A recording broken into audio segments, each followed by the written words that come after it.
हाश हाश हाश, उल्टा लटका हुआ प्रेत। इमली पेड़ की सच्ची कहानी। यह कहानी भारत के एक छोटे से गांव चंदपुर की है।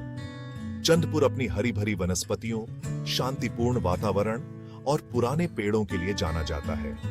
इस गांव के पश्चिमी छोर पर एक प्राचीन इमली का पेड़ था, जो अपनी अजीबोगरीब और डरावनी कहानियों के लिए कुख्यात था। राधा नाम की एक महिला गांव में रहती थी। वह एक साधारण गृहिणी थी और गांव के लोगों के साथ मिलजुल कर रहती थी। नमस्ते, मैं राधा हूँ और यह मेरा प्यारा गांव चंदपुर है।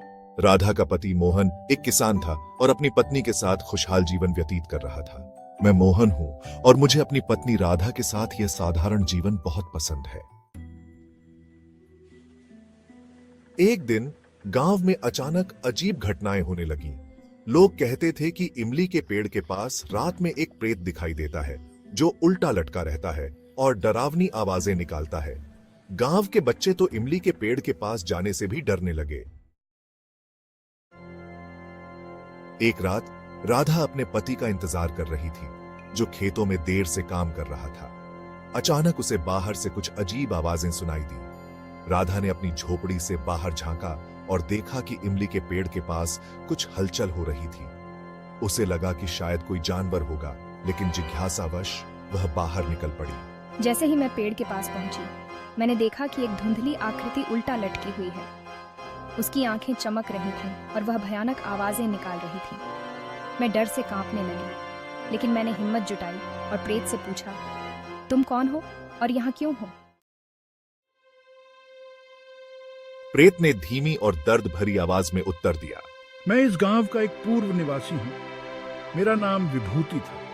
मेरी हत्या इस पेड़ के पास कर दी गई थी और मुझे यहाँ उल्टा लटका दिया गया था। मेरी आत्मा इस पेड़ से बंधी हुई है और मुझे शांति नहीं मिल रही है। राधा ने इस घटना की जानकारी गांव के बुजुर्गों और पंडित जी को दी। पंडित जी ने कहा कि विभूति की आत्मा को शांति देने के लिए विशेष पूजा और हवन करना होगा। गांव के सभी लोग इकट्ठा हुए और पंडित जी ने विधिवत पूजा की। गांव के सभी लोग इकट्ठा हुए और पंडित जी ने विधिवत पूजा की।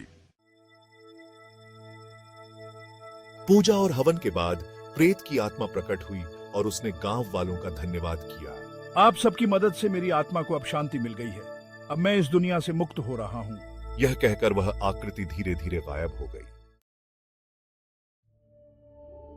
उसके बाद गांव में कभी भी उस इमली के पेड़ के पास कोई अजीब घटना नहीं हुई। गांव के लोग अब उस पेड़ को एक पवित्र स्थल मानते हैं और वहां हर साल पूजा करते हैं। राधा और मोहन अपने जीवन में फिर से खुशहाल हो गए और इस घटना के बाद गांव के लोग पहले से भी अधिक मिलजुल कर रहने लगे। इस कहानी ने उन्हें सिखाया कि साहस और एकता से किसी भी समस्या का समाधान निकाला जा सकता है। यह कहानी हमें यह सिखाती है कि हमारे आसपास कई रहस्यमयी और अदृश्य शक्तियां होती हैं, जिनका सम्मान और समाधान सही तरीके से किया जाना चाहिए। राधा के साहस और गांव के लोगों की एकता से विभूति की आत्मा को शांति मिली, जो हमें एक महत्वपूर्ण सीख देती है।